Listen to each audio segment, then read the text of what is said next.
be hard to believe now, but 15 years ago, this area was a massive construction site, a neighborhood reborn after Hurricane Katrina.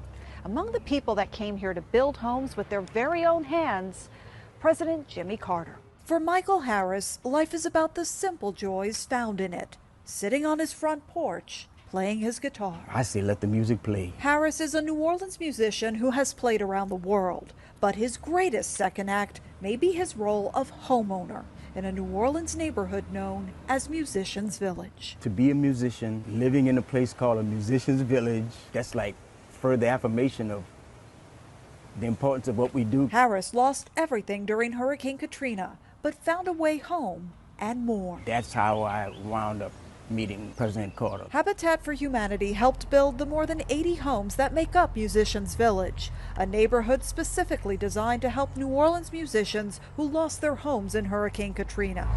President Jimmy Carter and his wife, Rosalind, were right there, side by side with residents, rebuilding this community one nail at a time. I shook his hand, and he was just a very warm, approachable, accessible person, very humble man. Somebody that I know came by and said, yeah, Jimmy Carter's in there.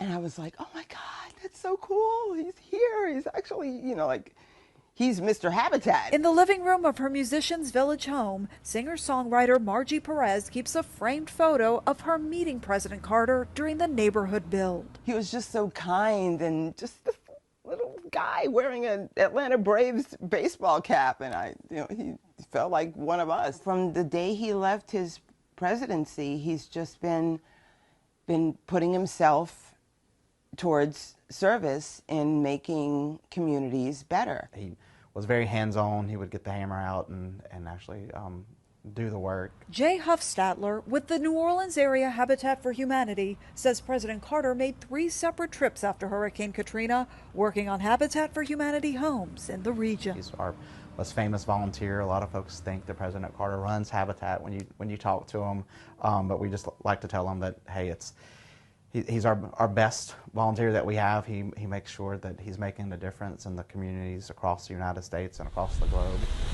Back in Musicians Village, Michael Harris says he looks at his neighborhood with gratitude for everyone who took the time and put in the work to make it a reality, including President Carter. I have a place to call home. It is one of the best feelings in the world. And it was all because of people like President Carter. I'm a living example of what he stands for as far as public service and changing lives.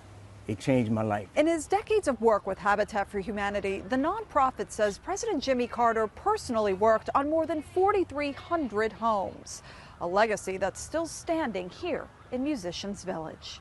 Maya Rodriguez, Scripps News, New Orleans.